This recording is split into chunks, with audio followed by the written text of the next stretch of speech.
Te presentamos Factura Samurai, una plataforma en la nube que permite tener el control de los comprobantes fiscales de egreso de una manera fácil, rápida y segura. Disminuye el tiempo en los procesos contables, generando un ambiente de colaboración. Samurai recupera de manera automática todos los FDIs de gastos directamente desde el portal del SAT.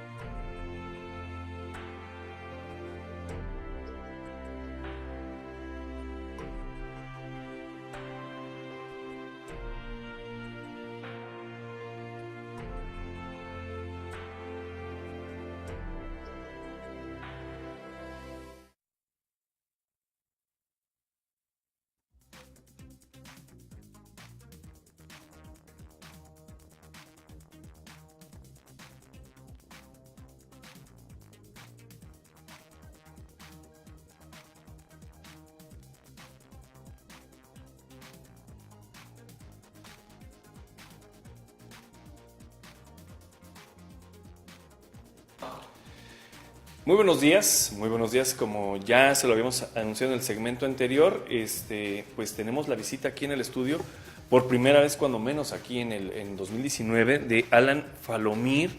Él es diputado federal de Movimiento Ciudadano y pues mejor conocido como El Cabrito. ¿Cómo estás, Alan? Bienvenido. Eduardo, muy buenos días, muchas gracias por la invitación. Y sí, es la primera vez en este año, ¿no? Que tiene poco que inició y bueno, pues esperemos tener varias oportunidades. Esperemos que sean muchas, mi querido Alan. Oye, no hace mucho estuvimos en comunicación precisamente por temas que tenían relación con la cuestión educativa. Parece que ya se ha ido solventando esa circunstancia, pero todavía tenemos en la discusión, está en la palestra el tema, lo decía Xochitl Gálvez en la mañana, pues se ha estado abordando el tema de la Guardia Nacional, un tema en el que se tiene que solucionar se tiene que resolver con mucha seriedad, con mucha responsabilidad, porque se han dicho muchas informaciones que a lo mejor no son del todo precisas.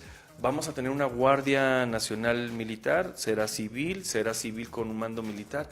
¿Cómo va a estar y cuál es la aspiración que tienes tú como legislador de Movimiento Ciudadano de que sea esta Guardia Nacional?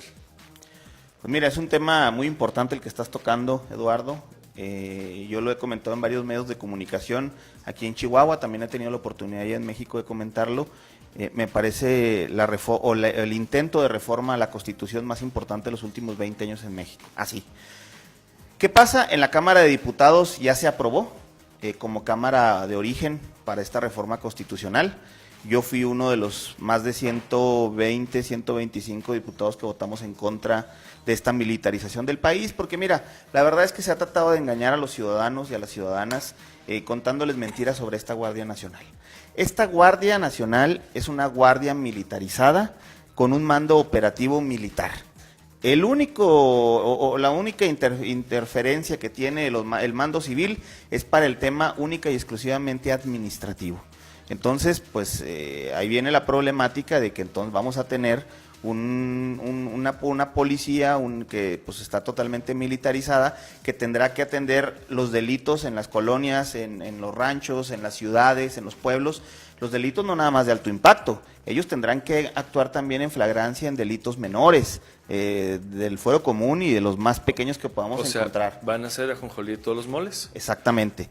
¿Y qué pasa con las autoridades policíacas estatales y municipales, Eduardo?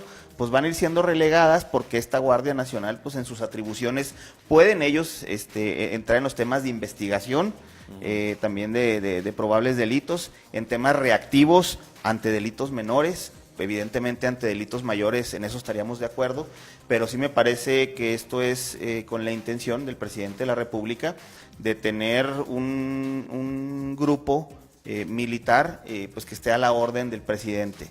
Ya los quiero ver los días de las elecciones, de los procesos electorales. Oye, pero aquí en este tenor me llama la atención, varias cosas. Una de ellas, en otro momento, el hoy presidente de México, Andrés Manuel López Obrador, pues arremetió duro y macizo contra las Fuerzas Armadas en tiempos de Calderón, principalmente, también en algún momento lo hizo durante la gestión de Enrique Peña Nieto, pero sobre todo con Felipe Calderón. Y ahora pues cambia el discurso, ya no es oposición, ahora es el presidente de todos los mexicanos. ¿En qué te basas? Perdóname que te lo pregunte porque te lo tengo que preguntar. ¿En qué te basas para decir que se va a militarizar a la Guardia Nacional? Es decir, ¿van a tener una formación castrense? ¿Van a estar en el colegio militar? ¿O van a tener instalaciones civiles, pero quienes van a estar al frente de esas preparaciones van a ser elementos de la Secretaría de la Defensa Nacional? ¿Cómo, por qué estaríamos ante este escenario de militarizar al país? El planteamiento, Eduardo, es, cuando me refiero a todo lo operativo por parte de la milicia, es también en la capacitación y el adiestramiento. Allí, evidentemente, va a ser por personal militar. No va a haber personal operativo en cuanto a policías federales, policías locales que entren en ese esquema. O sea, la propuesta que llega y la minuta que se vota en la Cámara de Diputados va en ese sentido. Toda la capacitación, todo el adiestramiento, todo el mando operativo le corresponderá a la milicia. Incluso, y lo tengo que reiterar, si hay alguna denuncia por parte de un ciudadano sobre alguna violación a los derechos humanos por parte de un integrante de la Guardia Nacional, irá a los tribunales militares, no a tribunales civiles.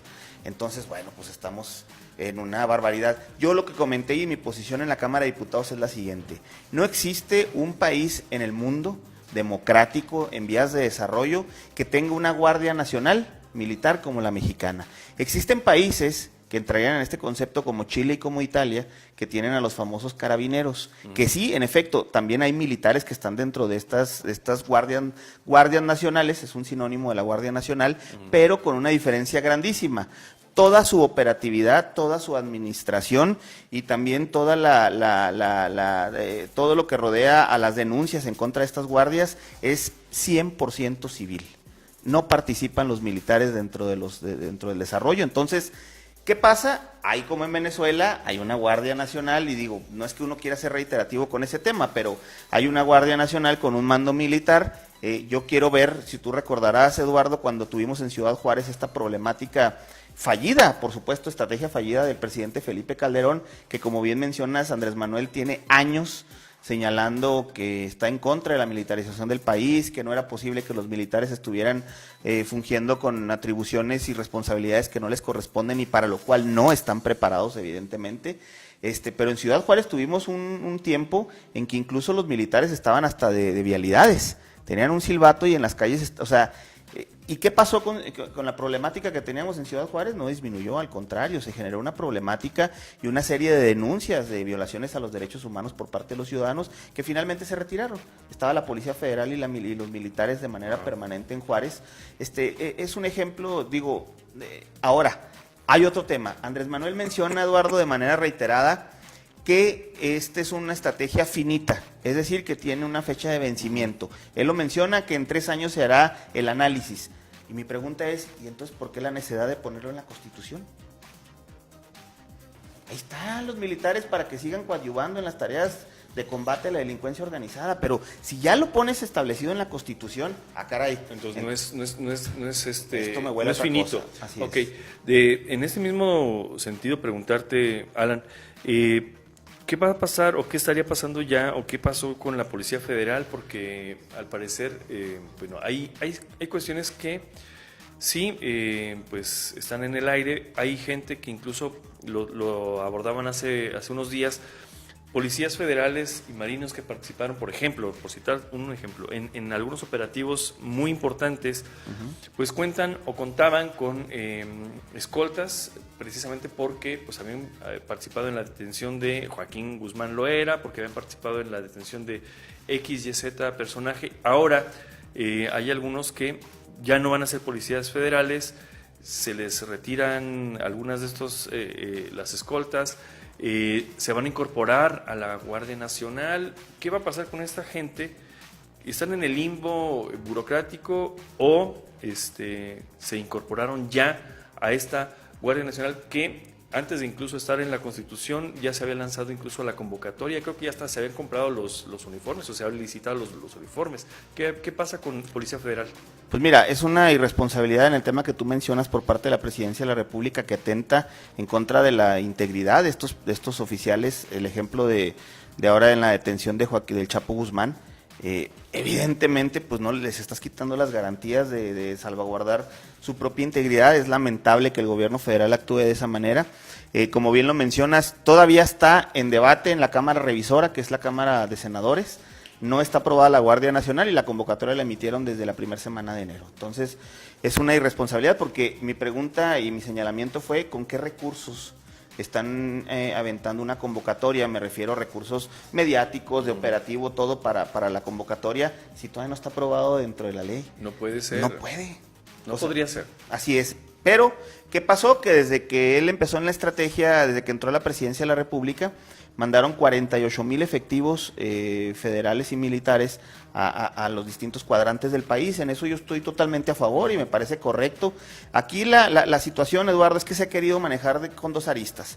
Si no aprobaba, así se nos dijo a los diputados federales, si no se aprobaba la Guardia Nacional, pareciera que los militares regresarían todos a sus cuarteles militares en la Ciudad de México, se acabarían las zonas militares en el país y estarían guardados. Ah, caray, a ver, les digo, es que el que no se apruebe la Guardia Nacional no significa que no busquemos que el ejército sea parte de estos operativos, de estas estrategias del gobierno federal, del combate a la gran inseguridad que vivimos en el país. Es la principal problemática, pero no me parece que el tema de militarizar el país, yo creo que tiene un trasfondo, y ese trasfondo yo lo veo en un sentido político, y es algo que tenemos que condenar. Y yo he visto con... ¿Cuál sería ese sentido? Perdóname, Allen. ¿Cuál sería ese sentido? Yo no quiero, mira, no voy a poner el término sobre la mesa, claro. Quiero que tú me digas qué es lo que tú percibes, porque también ese mismo sentimiento le ha generado a mucha gente, nos ha generado a mucha gente, de que nos podemos parecer a otros esquemas. Pues mira, militarizar el país es tener un ejército a las órdenes del comandante en jefe de las Fuerzas Armadas, que es el presidente de la República, para utilizarlos en procesos electorales. Esa es la realidad. No querramos verle otras aristas. Él quiere tener un control. Mira, por un lado, él quiere tener el control con el asistencialismo de un corporativismo ciudadano en el país, con sus políticas de asistencialistas en varios programas que tiene, y por otro lado quiere tener un control total por parte de la Guardia Militar, y que estos tengan una presencia permanente en todas las calles, en todas las colonias, en todo el país, de una manera permanente, pues evidentemente para tener el control. Eso. Pero no tiene, perdóname, no tiene el Ejército Mexicano, y con todo respeto, creo que es una de las instituciones de más confiabilidad que tiene nuestro país, de que más respeto inspira, más tranquilidad y más confianza, pero la formación de un efectivo militar pues no contempla ciertas cosas que fuerzas civiles sí tienen o deberían tener como capacitación. El militar pues no está para detener. El militar, bueno, hay que decirlo, cuando se enfrenta con fuerzas opositoras y tiene que hacer uso de la fuerza letal, no va a tener en consideración a la otra parte, y es aniquilar al enemigo. Para eso está el ejército, ¿no? Entonces tendremos este tipo de fuerza efectiva, posiblemente letal, para manejar casi cualquier tipo de contingencia. Y mira que en México tenemos manifestaciones en Chiapas, en la Ciudad de México, sin ir más lejos, lo has de vivir tú todos los días que vas para allá. Ya hasta hay una agenda y calendario de marchas y plantones. No puedes utilizar para todo la misma fuerza, ni la misma corporación. Exactamente, has dado en el punto, Eduardo. Ellos están preparados para matar o morir, esa es la realidad. Ellos están en una preparación para la defensa de la seguridad interior y exterior de nuestro país. O sea, aquí no es un asunto de estar en contra de la milicia o del ejército y de la marina, no. A mí me parece extraordinaria la labor que ellos hacen. Es que simplemente ellos no están preparados ni capacitados para esas acciones del respeto a los derechos humanos en sus procesos operativos y preventivos, ¿no? Ahora imagínate, cuando ocurra un incidente y que un ciudadano sea violado sus derechos humanos por parte de un efectivo de la Guardia Militar y que ponga la denuncia, pues ahora resulta que esa denuncia solamente podrá ser atendida por un tribunal militar. esto es una militarización, hay que decirlo completamente como es, del país por parte del presidente, pero mira, tengo una buena noticia. El Senado de la República está entrampado el tema de la Guardia Nacional. No se han puesto de acuerdo. Ellos pensaban que al inicio de este periodo de sesiones, esta semana a más tardar, iban a estar aprobándolo. No fue así porque no han logrado las 2/3 partes de los senadores en la Cámara. ¿Qué quiere decir? Que también hay gente incluso del mismo partido en el gobierno que no está tan convencida ni tampoco está de acuerdo con esta y otras tantas cosas. Escuchábamos expresiones de algunos legisladores federales esta misma semana de Morena. No sé si tú hayas platicado con algunos de ellos, pero no todos están a favor, ni todo el mundo está en la misma sintonía de realizar este tipo de acciones. Mira, qué bueno que mencionas eso, Eduardo. También es bien importante que la gente esté enterada. Y yo les digo, hubo en la Cámara de Diputados 4 diputados federales de Morena en el país que se abstuvieron, no votaron en contra, pero tampoco lo votaron a favor, se abstuvieron, pero ninguno es de Chihuahua, ¿eh? Todos los de Chihuahua votaron a favor, porque luego vienen aquí y dicen otras cosas. Ahí está en la Gaceta, en la página de la Cámara, las votaciones. Eso no pasa aquí en Chihuahua. No, bueno, digo... ¿Eso no pasa? Tienes toda la razón, estoy mintiendo. Estás mintiendo, Alan, te lo tengo que decir. Y mira, y en la Cámara de Senadores, Eduardo, no se ha logrado. ¿Por qué? Porque en la Cámara de Diputados el PRI cedió y sus 45, bueno, son 47, pero votaron 45 diputados que estuvieron presentes a favor de la Guardia Nacional. Por eso Morena logró las 2/3 partes, si no, no lo hubiera logrado. Y 7 diputados federales del PRD también votaron a favor. Por eso logran las 2/3 partes, pero entiendo que ahora el PRI en la Cámara de Senadores, y espero que continúe en ese sentido, no está a favor. Entonces, vamos a esperar. Ellos, nosotros, Movimiento Ciudadano, al inicio del año, empezando la primera semana de enero, Eduardo, nosotros citamos en la Cámara de Diputados, y al final de cuentas fue aprobado por Morena también esa situación, debate en la Cámara, que entraran las agrupaciones de la sociedad civil organizada y no organizada para el debate de la Guardia Nacional. Dijimos, bueno, hay que hacer un ejercicio para escuchar a la ciudadanía, a la sociedad civil. Todas las organizaciones de la sociedad civil, no hubo una sola de las más de 50, 60 que participaron en las distintas mesas, ninguna estaba a favor de la Guardia Nacional. Entonces, cuando sale el dictamen, para votarlo en el Pleno, nos dice la gente de Morena, es que escuchamos y, bueno, digo, le tomaste el pelo a la sociedad civil porque les abriste el espacio, pero no los escuchaste, nada más los oíste, no está incluido nada de lo que ellos mencionaron o posicionaron dentro del dictamen. Entonces, bueno, pues es un tema que todavía va para largo. Yo espero que la Cámara de Senadores lo regrese a la Cámara de Diputados, que se tenga que hacer modificaciones, y está entrampado. ¿Cuáles serían las modificaciones esenciales que tú, a título personal como legislador federal de Movimiento Ciudadano, pondrías sobre la mesa? ¿Qué tendría que llevar? ¿Cuál sería la fórmula básica de lo que se tendría que cambiar? Primero, que el mando operativo sea directamente por el secretario de Seguridad y Protección Ciudadana, Alfonso Durazo, que él nada más está pintado como un mando administrativo en esta propuesta. Un gerente, nada más, que les va a dar del equipo, del equipamiento. Un gerente administrativo. Exactamente, entonces eso. Y segundo también, que es algo que nos interesa mucho, el tema de la preparación en los derechos humanos, pero que las violaciones que se presuman que existen por parte de miembros de la Guardia Nacional a ciudadanos, a ciudadanas, sean juzgados en tribunales civiles, no en tribunales militares, porque bueno, pues entonces esto está totalmente condicionado a... Que hay que decirlo, los tribunales militares resuelven al interior de la Secretaría de Defensa Nacional y de la Marina, y uno no se entera de cuál fue el resolutivo, y la sanción es, pues no en lo oscurito, pero bueno, si merita cárcel, tú no ves a la persona si sí efectivamente o no está siendo sancionada. Por último, ya nos tenemos que ir, Alan, te agradezco mucho que nos hayas acompañado, pero no sé qué otras cosas estén sobre la mesa que nos estén faltando. El tema de las estancias infantiles es una circunstancia. Me platicabas antes de empezar esta conversación que ya habías entablado acercamiento de comunicación con gente de las estancias aquí en Chihuahua. Desde noviembre.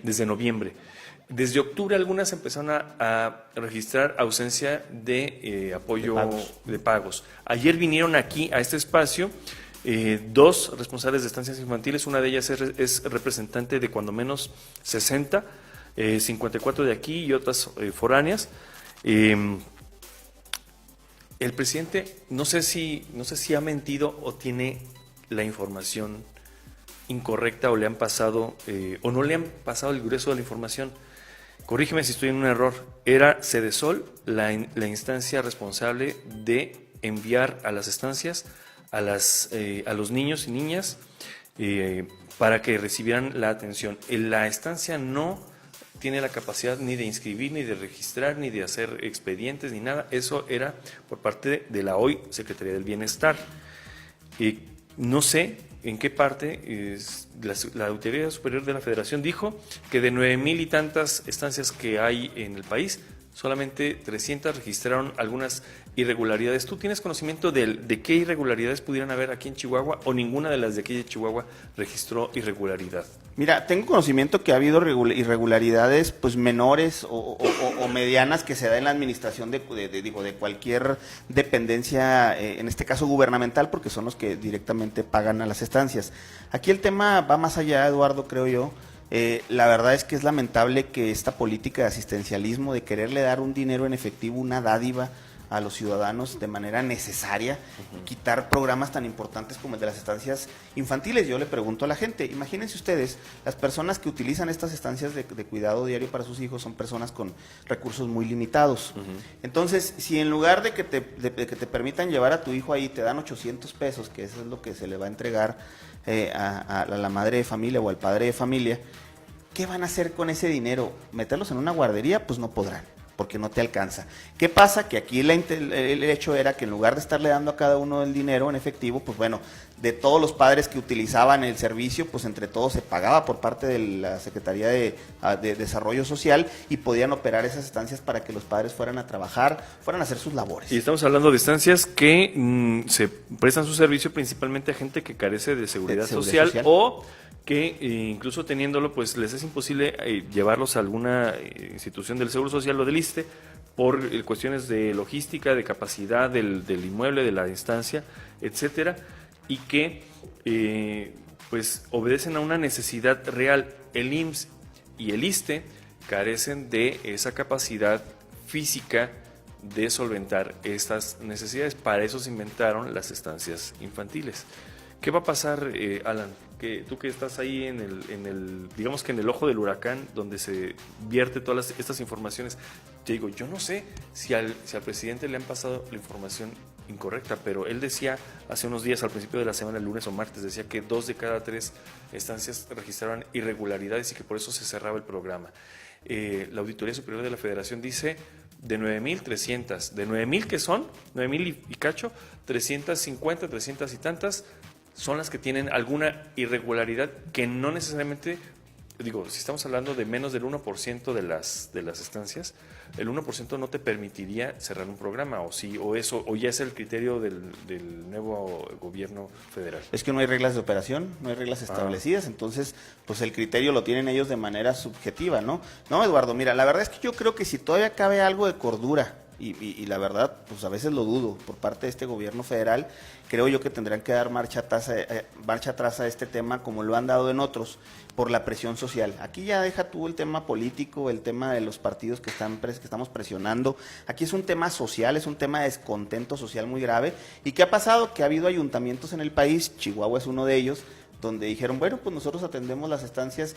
Eso yo creo que ya no le va a gustar al gobierno federal, porque ellos lo van a ver con un sentido político, y yo creo que dentro de la cordura que todavía debe de quedar, van a dar marcha atrás, y eso espero en los próximos días se dé marcha atrás y se pueda ya establecer de nuevo, pues de manera normal y cotidiana el servicio de las estancias de cuidado diario. Que no deberían desaparecer, y al contrario, aquí tuvimos, usted lo puede revisar en las entrevistas que hemos tenido, la de ayer. Yo te agradezco mucho, Alan, que nos hayas acompañado. No te pierdas, por favor, diputado. Vamos a estar aquí muy pendientes y muy necesitados de tu presencia para que podamos platicar de estos y otros temas. La modificación que pretendía hacer al inicio de esta legislatura y este gobierno federal del artículo 3 constitucional, me parece que ese era el motivo que tenemos inicialmente de conversación. Ya, bueno, pues ahora ya los temas son otros.